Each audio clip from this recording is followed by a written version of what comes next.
Hi friends, నిన్న హిందూ మతం గురించి పార్ట్ 1 చెప్పాను కదా. ఈరోజు 2.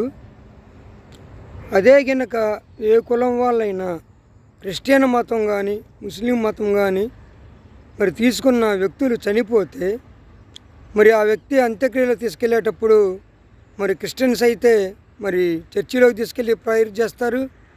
అదే ముస్లిమ్స్ అయితే మసీదులోకి తీసుకెళ్ళి నమాజ్ చదివిన తర్వాతే మరి శ్మశానానికి తీసుకెళ్ళి అంత్యక్రియలు నిర్వహిస్తారు. అదే మన హిందూ మతంలో ఒక హిందువు చనిపోతే మరి గుడిలోకి తీసుకెళ్ళి మరి మనము పూజా పురస్కారాలు చేయగలమా? గుళ్ళో కాదు కదా, ఆ దరిదాపుల్లో కూడా మరి చనిపోయిన వ్యక్తిని రానివ్వరు. పైపెచ్చు ఆ వ్యక్తినే కాకుండా ఆ వ్యక్తికి అంత్యక్రియలు చేసిన వ్యక్తిని మరి 6 నెలలు గుడికి రాకుండా బహిష్కరించడమే జరుగుతుంది. మరి ఆ 2 మతాల్లో లేని ఆంక్షలు మరి ఆచారాలు మన మతంలో ఉండటం వల్లే మన మతానికి చాలా ఇబ్బందికరమైన పరిస్థితులు తీసుకొస్తుంది. మరి అదే గనక మరి ఒక క్రిస్టియన్ మతం తీసుకున్న వ్యక్తి ఏ కులమైనా సరే, ముస్లిం అయినా ఏ కులమైనా సరే, ఇస్లాం మతం తీసుకున్న వ్యక్తి ఒకే శ్మశానంలో అంత్యక్రియలు నిర్వహిస్తారు. మరి అదే గనక మన హిందూ మతంలో అయితే కులానికి ఒక శ్మశానం, పేరుకు మాత్రమే మన హిందువులమే. శ్మశానాలు ఎందుకండి, హిందువులమే కదా.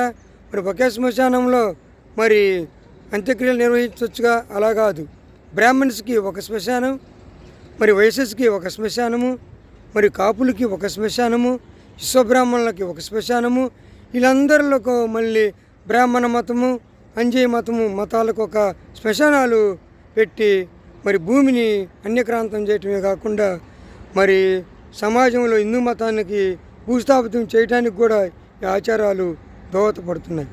కాబట్టి మరి ఎన్ని అడ్డుకుంటే తప్పక మన హిందూ మతము భవిష్యత్తులో మనుగడ కొనసాగించడానికి మరి బాగుంటుందని హిందూ మత పెద్దలకి నేను సౌనీయంగా వివరించుకుంటున్నా.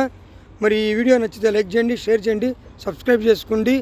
హిందూ మతం కాదండి, హిందూ కులంగా మారితేనే మన హిందూ మతం అనే వాళ్ళు సమానత్వము మరి ఐక్యత ఉంటుందని నా యొక్క మనవి. మరి యూట్యూబ్ వాళ్ళకు కూడా నేను మతాలను కించపరిచే విధంగా నేనేం మాట్లాడతలేదని నన్ను మీరు క్షమిస్తారని. బాయ్.